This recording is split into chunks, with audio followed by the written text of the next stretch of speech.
أعوذ بالله من الشيطان الرجيم بسم الله الرحمن الرحيم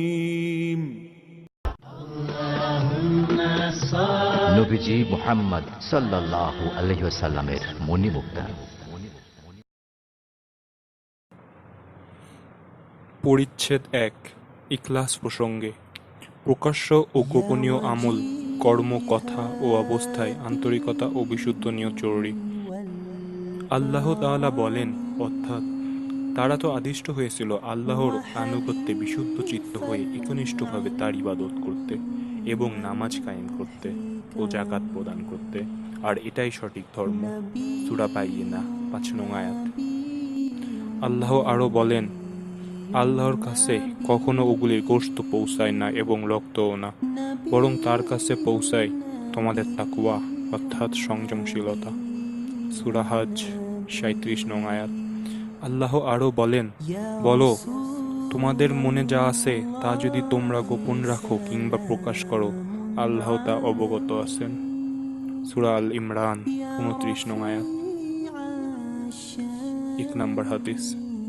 উমর রাদিয়াল্লাহু আনহু বলেন, আমি রাসূলুল্লাহ সাল্লাল্লাহু আলাইহি ওয়াসাল্লামকে বলতে শুনেছি যে যাবতীয় কার্য নিয়ত বা সংকল্পের উপর নির্ভরশীল, আর মানুষের জন্য তাই প্রাপ্য হবে যা সে নিয়ত করে।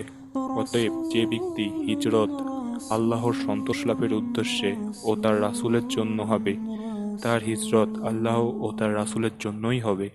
আর যে ব্যক্তির হিজরত পার্থিব সম্পদ অর্জন কিংবা কোনো মহিলাকে বিবাহ করার উদ্দেশ্যেই হবে, তার হিজরত যে সংকল্প নিয়ে করবে তার জন্যই হবে। এই হাদিসটি খুবই গুরুত্বপূর্ণ। ইমাম শাফিঈ রাহিমাহুল্লাহ ও ইমাম আহমদ ইবনু হাম্বল রাহিমাহুল্লাহ এটিকে ১/৩ অথবা অর্ধেক দিন বলে অভিহিত করেছেন। এটিকে ইমাম বুখারী রাহিমাহুল্লাহ তার গ্রন্থ সহিহ বুখারীতে ৭ জায়গায় বর্ণনা করেছেন। প্রত্যেক স্থানে এই হাদিসটি উল্লেখ করার উদ্দেশ্য হল কর্মের বিশুদ্ধতা ও কর্মের প্রতিদান নিয়তের সাথে সম্পৃক্ত, সে কথা প্রমাণ করা। ইখলাস প্রসঙ্গে ২ নং হাদিস।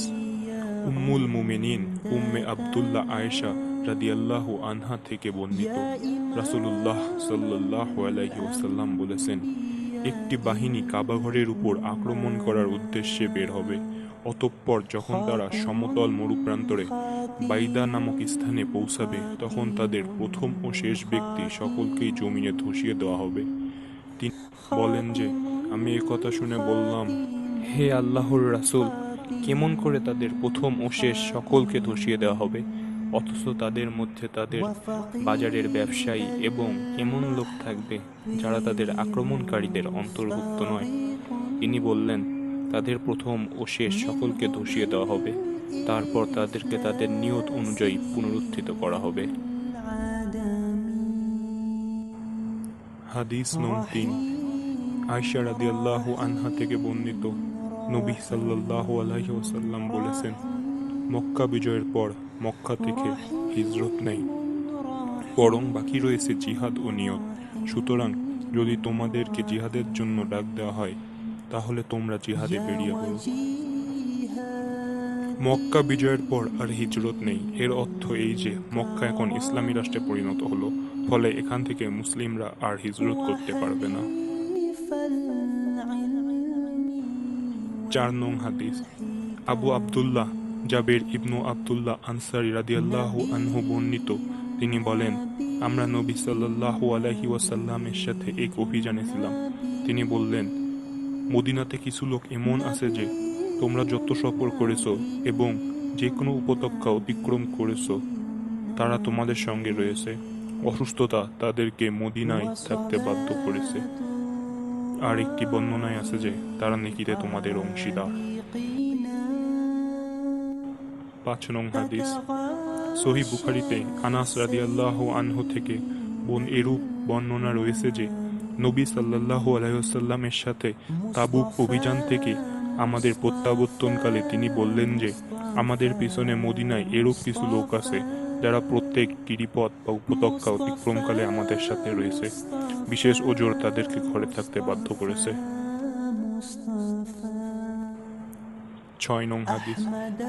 আবু ইয়াজিদ মান ইবনু ইয়াজিদ ইবনু আখনাস রাদিয়াল্লাহু আনহু, তিনি এবং তার পিতা ও দাদা সকলেই সাহাবী। তিনি বলেন, আমার পিতা ইয়াজিদ দান করার জন্য কয়েকটি স্বর্ণমুদ্রা বের করলেন। অতঃপর তিনি সেগুলি দান করতে মসজিদে একটি লোককে দায়িত্ব দিলেন। আমি মসজিদে এসে তার কাছ থেকে অন্যান্য ভিক্ষুকের মতো তা নিয়ে নিলাম এবং তা নিয়ে বাড়ি এলাম। যখন আমার পিতা এ ব্যাপারে অবগত হলেন, তখন বললেন, আল্লাহর কসম, তোমাকে দেওয়ার নিয়ত আমার ছিল না। ফলে এগুলি আমার জন্য হালাল হবে কিনা তা জানার উদ্দেশ্যে আমি আমার পিতাকে নিয়ে রাসূল সাল্লাল্লাহু আলাইহি ওয়াসাল্লামের খিদমতে উপস্থিত হলাম। তিনি বললেন, হে ইয়াজিদ, তোমার জন্য সেই বিনিময় রয়েছে যার নিয়ত তুমি করেছো, এবং হে মান, তুমি যা নিয়েছো তা তোমার জন্য হালাল। হাদিস নং 7। সাদ ইবনু আবি আক্কাস রাদিয়াল্লাহু আনহু বলেন যে 10 জন সাহাবীকে জান্নাতে সুসংবাদ দেওয়া হয়েছিল। ইনি তাদের মধ্যে একজন। বিদায় হজের বছর রাসূলুল্লাহ সাল্লাল্লাহু আলাইহি ওয়াসাল্লাম আমার রুগ্ন অবস্থায় আমাকে দেখা করতে এলেন। সে সময় আমার শরীরে চরম ব্যথা ছিল। আমি বললাম, হে আল্লাহর রাসূল, আমার দৈহিক জ্বালা যন্ত্রণা কঠিন পর্যায়ে পৌঁছে গেছে, যা আপনি স্বচক্ষে দেখছেন। আর আমি একজন ধনী মানুষ, কিন্তু আমার উত্তরাধিকারী বলতে আমার একমাত্র কন্যা। তাহলে আমি কি আমার মাল সম্পদের 2/3 দান করে দেব? তিনি বললেন, না। আমি বললাম, তাহলে অর্ধেক মাল, হে আল্লাহর রাসূল? তিনি বললেন, না। আমি বললাম, তাহলে কি 1/3 দান করতে পারি? তিনি বললেন, 1/3 দান করতে পারো, তবে 1/3 অনেক। কারণ এই যে, তুমি যদি তোমার উত্তরাধিকারদের ধনবান অবস্থায় ছেড়ে যাও, তাহলে তা এর থেকে ভালো যে তুমি তাদেরকে কাঙাল করে ছেড়ে যাবে এবং তারা লোকের কাছে হাত পাতবে। মনে রাখো, আল্লাহর সন্তুষ্টি লাভের উদ্দেশ্যে তুমি যা ব্যয় করবে, তোমাকে তার বিনিময় দেওয়া হবে। এমনকি তুমি যে গ্রাস তোমার স্ত্রীর মুখে তুলে দাও, তাও তুমি বিনিময় পাবে। আমি বললাম, হে আল্লাহর রাসূল, আমি কি আমার সঙ্গীদের ছেড়ে পিছনে মক্কায় থেকে যাব? তিনি বললেন, তুমি যদি তোমার সঙ্গীদের মরার পর জীবিত থাকো এবং আল্লাহর সন্তুষ্টি লাভের উদ্দেশ্যে কোনো কাজ করো, তাহলে তার ফলে তোমার মর্যাদা ও সম্মান বর্ধন হবে, আর সম্ভবত তুমি বেঁচে থাকবে। এমনকি তোমার দ্বারা কিছু লোক মুমিনরা উপকৃত, আর কিছু লোক কাফেররা ক্ষতিগ্রস্ত হবে। হে আল্লাহ, তুমি আমার সাহাবীদেরকে হিজরতের পরিপূর্ণতা দান করো এবং তাদেরকে হিজরত থেকে পিছনে ফিরিয়ে দিও না। কিন্তু মিসকিন সাদ ইবনু খাওলা, তার মৃত্যু মক্কায় হওয়ার জন্য নবী সাল্লাল্লাহু আলাইহি ওয়াসাল্লাম দুঃখ ও শোক প্রকাশ করেন। হাদিস নং 8। আবু হুরায়রা আব্দুর রহমান ইবনু সাখর রাদিয়াল্লাহু আনহু কর্তৃক বর্ণিত, রাসূলুল্লাহ সাল্লাল্লাহু আলাইহি ওয়াসাল্লাম বলেছেন, নিশ্চয়ই আল্লাহ তাআলা তোমাদের দেহ এবং তোমাদের আকৃতি দেখেন না, বরং তিনি তোমাদের অন্তর ও আমল দেখেন। হাদিস নং 9। আবু মুসা আব্দুল্লাহ ইবনু কায়েস আশআরী রাদিয়াল্লাহু আনহু বলেন, আল্লাহর রাসূল সাল্লাল্লাহু আলাইহি ওয়াসাল্লামকে এমন ব্যক্তি সম্পর্কে জিজ্ঞাসা করা হলো যে বীরত্ব প্রদর্শনের জন্য যুদ্ধ করে, অন্ধ পক্ষপাতিত্বের জন্য যুদ্ধ করে এবং লোক প্রদর্শনের জন্য সুনাম নেওয়ার উদ্দেশ্যে যুদ্ধ করে। এর কোন যুদ্ধটি আল্লাহর পথে হবে? আল্লাহর রাসূল সাল্লাল্লাহু আলাইহি ওয়াসাল্লাম বললেন, যে ব্যক্তি আল্লাহর কালেমাকে উঁচু করার উদ্দেশ্যে যুদ্ধ করে, একমাত্র তারই যুদ্ধ আল্লাহর পথে হয়। হাদিস নং 10। আবু বাকরা নুফাই ইবনু হারেস সাক্কাফি রাদিয়াল্লাহু আনহু থেকে বর্ণিত, রাসূলুল্লাহ সাল্লাল্লাহু আলাইহি ওয়াসাল্লাম বলেন, যখন দুইজন মুসলিম তরবারি নিয়ে আপোষে লড়াই করে, তখন হত্যাকারী ও নিহত দুজনই জাহান্নামে যাবে। আমি বললাম, হে আল্লাহর রাসূল, হত্যাকারীর জাহান্নামে যাওয়া তো স্পষ্ট, কিন্তু নিহত ব্যক্তির ব্যাপারে কি? তিনি বললেন, সেও তার সঙ্গীকে হত্যা করার জন্য লালায়িত ছিল। হাদিস নং 11। আবু হুরায়রা রাদিয়াল্লাহু আনহু থেকে বর্ণিত, রাসূলুল্লাহ সাল্লাল্লাহু আলাইহি ওয়াসাল্লাম বলেছেন, মানুষের জামাতের সঙ্গে নামাজ পড়ার নেকি তার বাজারে ও বাড়িতে নামাজ পড়ার চেয়ে 25 বা 27 গুণ বেশি। আর তা এর জন্য যে যখন কোনো ব্যক্তি উত্তম রূপে ওযু করে সালাত আদায়ের উদ্দেশ্যে মসজিদে আসে এবং সালাতই তাকে মসজিদে নিয়ে যায়, তখন তার মসজিদে প্রবেশ করা পর্যন্ত প্রত্যেক পদক্ষেপের বিনিময়ে একটি মর্যাদা উন্নত হয় এবং একটি পাপ মোচন করা হয়। অতঃপর যখন সে মসজিদে প্রবেশ করে, তখন যে পর্যন্ত সালাত তাকে মসজিদে আটকে রাখে সে পর্যন্ত সে নামাজের মধ্যেই থাকে, আর ফেরেশতারা তোমাদের কোনো ব্যক্তির জন্য সে পর্যন্ত রহমতের দোয়া করতে থাকেন যে পর্যন্ত সে ওই স্থানে বসে থাকে যে স্থানে সে সালাত আদায় করেছে। তারা বলেন, হে আল্লাহ, এর প্রতি দয়া করো, হে আল্লাহ, একে ক্ষমা করো, হে আল্লাহ, এর তওবা কবুল করো। ফেরেশতাদের এই দোয়া সে পর্যন্ত চলতে থাকে যে পর্যন্ত সে কাউকে কষ্ট না দেয়, যে পর্যন্ত তার ওযু নষ্ট না হয়। হাদিস নং 12। আবুল আব্বাস আব্দুল্লাহ ইবনু আব্বাস ইবনু আব্দুল মুত্তালিব রাদিয়াল্লাহু আনহুমা থেকে বর্ণিত, রাসূলুল্লাহ সাল্লাল্লাহু আলাইহি ওয়াসাল্লাম তার বরকতময় মহান প্রভু থেকে বর্ণনা করেছেন। তিনি বলেন যে, নিশ্চয়ই আল্লাহ পুণ্যসমূহ ও পাপসমূহ লিখে দিয়েছেন। অতঃপর তিনি তার ব্যাখ্যাও করে দিয়েছেন। যে ব্যক্তি কোনো নেকি করার সংকল্প করবে কিন্তু সে তা কর্মে বাস্তবায়িত করতে পারে না, আল্লাহ তার জন্য কেবল নিয়ত করার বিনিময়ে একটি পূর্ণ নেকি লিখে দেন। আর সে যদি সংকল্প করার পর কাজটি করে ফেলে তাহলে আল্লাহ তার বিনিময়ে 10 থেকে 27 গুণ বরং তার চেয়েও অনেক গুণ নেকি লিখে দেন। পক্ষান্তরে যদি সে একটি পাপ করার সংকল্প করে কিন্তু সে তা কর্মে বাস্তবায়িত না করে তাহলে আল্লাহ তাআলা তার নিকট একটি পূর্ণ নেকি হিসেবে লিখে দেন। আর সে যদি সংকল্প করার পর ওই পাপ কাজ করে ফেলে তাহলে আল্লাহ মাত্র একটি পাপ লিপিবদ্ধ করেন। হাদিস নং 13। আবু আব্দুর রহমান আব্দুল্লাহ ইবনু উমার ইবনু খাত্তাব রাদিয়াল্লাহু আনহু বলেন, আমি রাসূলুল্লাহ সাল্লাল্লাহু আলাইহি ওয়াসাল্লামকে বলতে শুনেছি যে, তোমাদের পূর্বে বনী ইসরাঈলের যুগে 3 ব্যক্তি একদা সফরে বের হলো। চলতে চলতে রাত এসে গেল, সুতরাং তারা রাত কাটানোর জন্য একটি পর্বত গুহায় প্রবেশ করলো। অল্পক্ষণ পরেই একটা বড় পাথরের উপর থেকে গড়িয়ে নিচে এসে গুহার মুখ বন্ধ করে দিল। এ দেখে তারা বলল যে, এহেন বিপদ থেকে বাঁচার একমাত্র উপায় হচ্ছে এই যে তোমরা তোমাদের নেক আমল সমূহকে ওসিলা বানিয়ে আল্লাহর কাছে দোয়া করো। সুতরাং তারা সব আমলের ওসিলায় আল্লাহর কাছে দোয়া করতে লাগলো।